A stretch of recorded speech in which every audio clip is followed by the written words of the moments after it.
Oke, Assalamualaikum warahmatullahi wabarakatuh. Selamat pagi, siang teman-teman semua. Pagi ding, siang. Ulang ya, ulang ya. Assalamualaikum warahmatullahi wabarakatuh. Selamat pagi teman-teman semua. Sebelum kita mulai, saya ingin bertanya sedikit.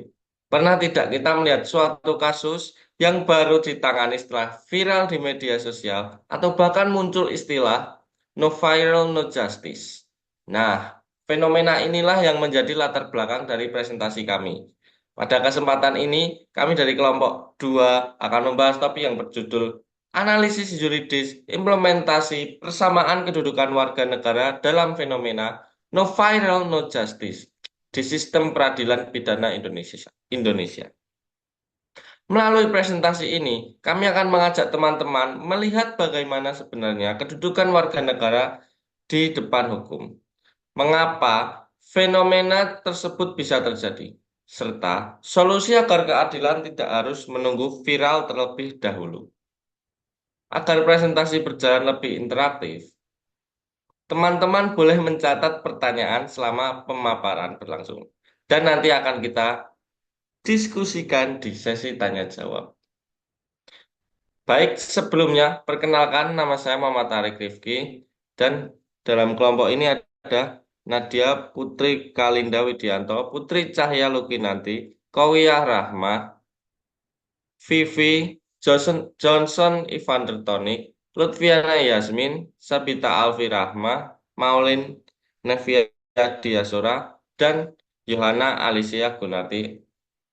Baik, tanpa berlama-lama, kita langsung masuk ke materi pertama.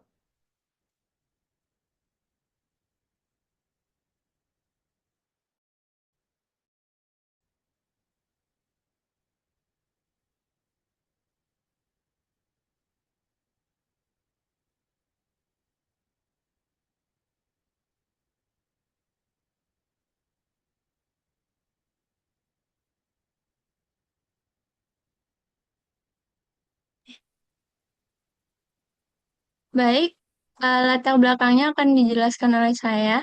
Kita mulai dari landasan hukumnya. Indonesia merupakan negara hukum sebagaimana yang dijelaskan pada pasal 1 ayat 3 Undang-Undang Dasar 1945. Poin utamanya adalah segala bentuk penyelenggaraan negara, mulai dari pemerintahan sampai kehidupan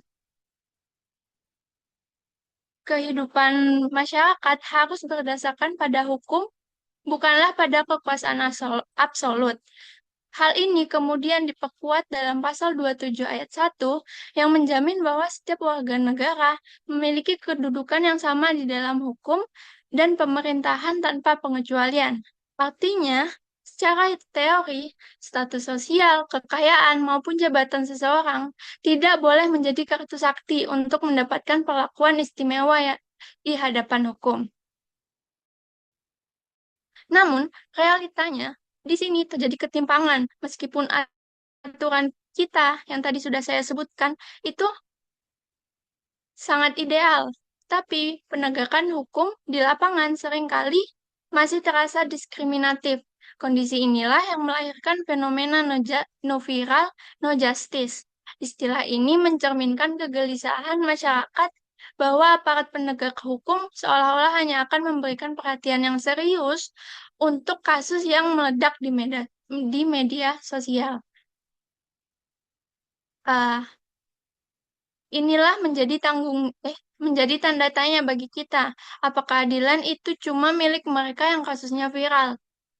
Ya, itulah inti dari pembahasan yang akan dianalisis oleh kelompok kami.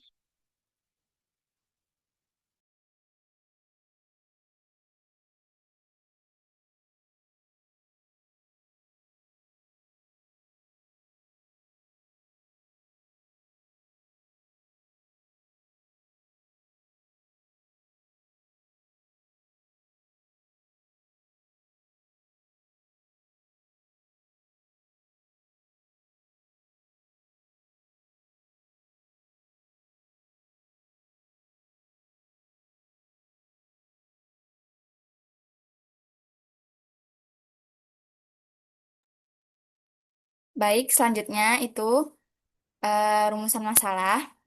Nah, jadi seperti yang bisa dilihat di sini, rumusan masalah dari pembahasan kami adalah pertama, bagaimana dasar hukum yang menjamin bahwa setiap warga negara memiliki kedudukan yang sama di depan hukum.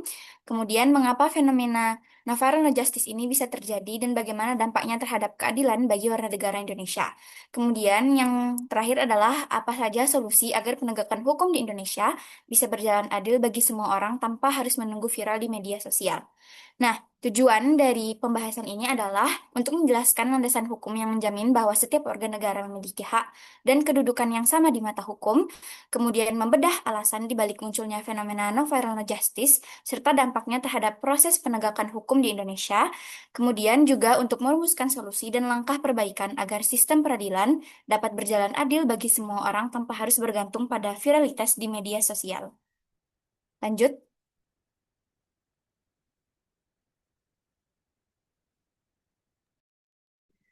Landasan teorinya yaitu asas equality before the law, yang merupakan prinsip fundamental dalam negara hukum yang menegaskan bahwa setiap individu memiliki kedudukan yang sama di hadapan hukum tanpa memandang status sosial, ekonomi, ras, maupun jabatan. Dalam sistem hukum Indonesia, prinsip ini menjadi landasan penting untuk menjamin keadilan dan kepastian hukum bagi seluruh warga negara. Hukum harus diterapkan secara adil dan tidak memberikan perlakuan khusus kepada kelompok tertentu. Prinsip ini juga berkaitan dengan perlindungan hak asasi manusia, karena setiap orang berhak memperoleh pengakuan, perlindungan, dan kepastian hukum yang adil tanpa diskriminasi. Lanjut.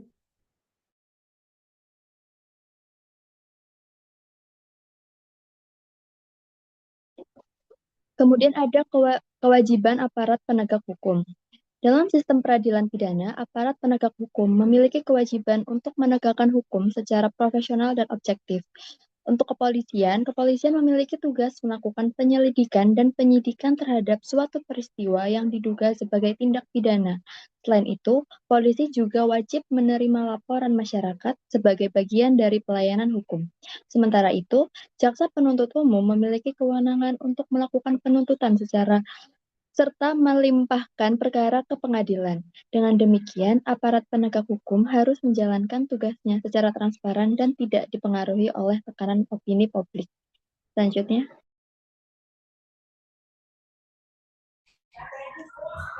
Analisis ketimpangan penanganan kasus.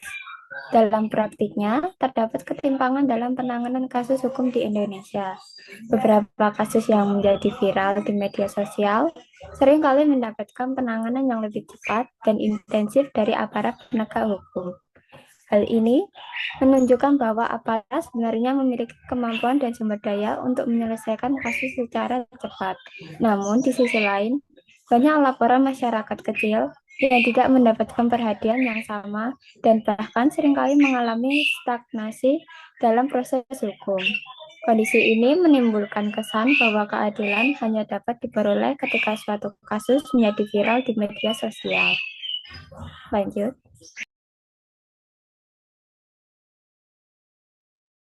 Dampak media digital terhadap perkembangan hukum. Perkembangan media sosial telah memberikan pengaruh besar terhadap proses penegakan hukum di Indonesia. Media sosial dapat menjadi sarana bagi masyarakat untuk menyampaikan pendapat serta melakukan pengawasan terhadap kinerja aparat penegak hukum. Dalam beberapa kasus, tekanan publik melalui media sosial mampu mendorong aparat untuk bertindak lebih transparan. Namun di sisi lain, tekanan opini publik juga dapat menimbulkan masalah apabila penilaian masyarakat dilakukan sebelum proses hukum selesai. Oleh karena itu, media sosial memiliki dampak positif sekaligus negatif terhadap sistem peradilan. Selanjutnya.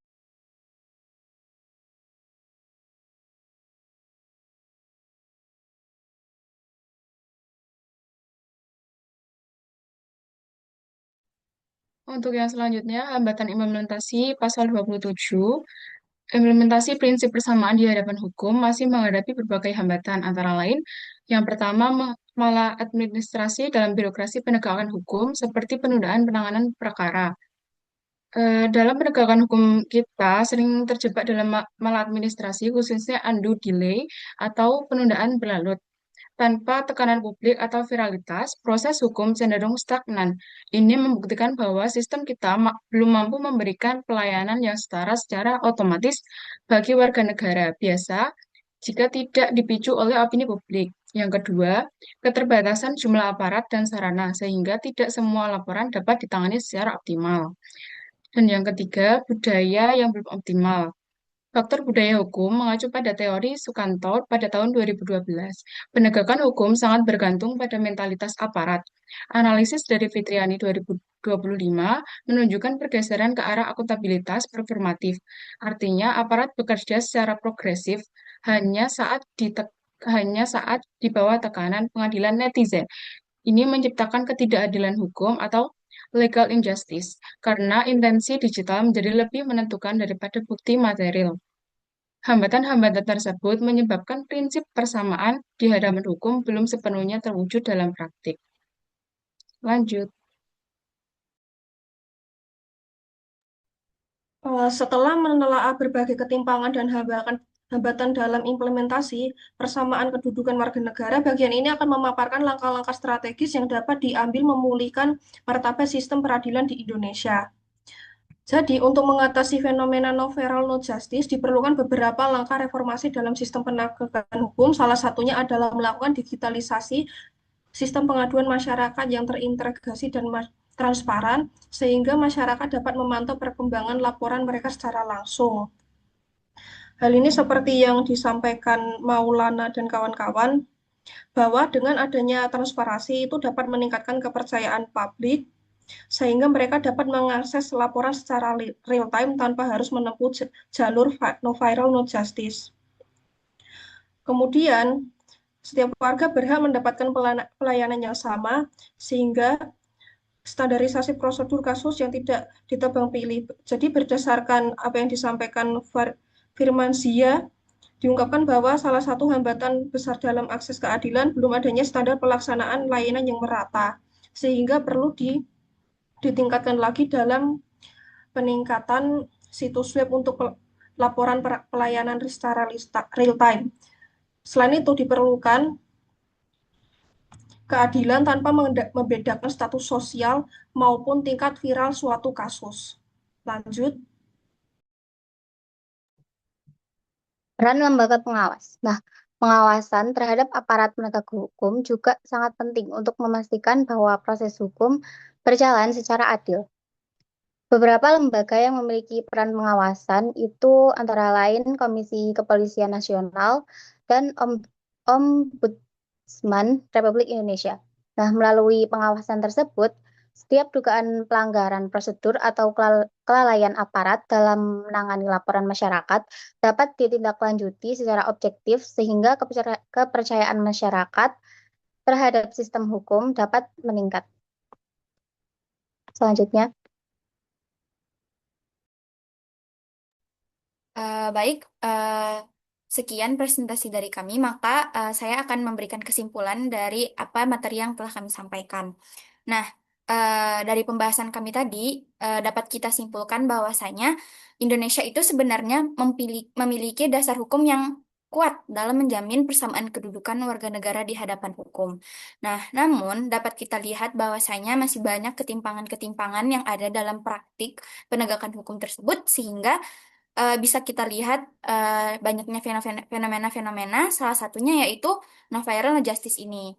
Nah, ini tuh menunjukkan bahwasanya banyak sekali adanya ketimpangan dalam aturan perbedaan dalam aturan hukum yang ideal sama realitas di lapangan.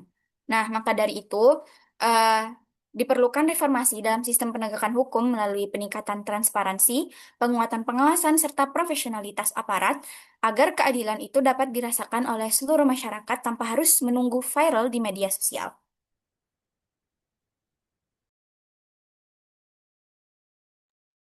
Nah, Saya kembalikan ke moderator. baik teman-teman.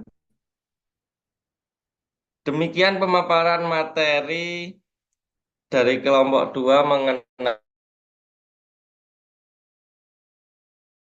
implementasi persamaan kedudukan warga negara dalam fenomena no viral No Justice, Sistem Peradilan Pidana Indonesia. Saya selaku moderator mengucapkan terima kasih kepada pemateri atas materi yang sangat jelas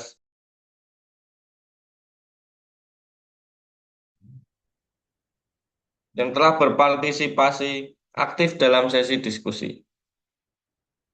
Bisa ulang nggak tuh? Apabila selama saya memandu jalannya presentasi terdapat kata-kata yang kurang berkenan, saya mohon maaf. Wabillahi taufiq walhidayah. Wassalamualaikum warahmatullahi wabarakatuh.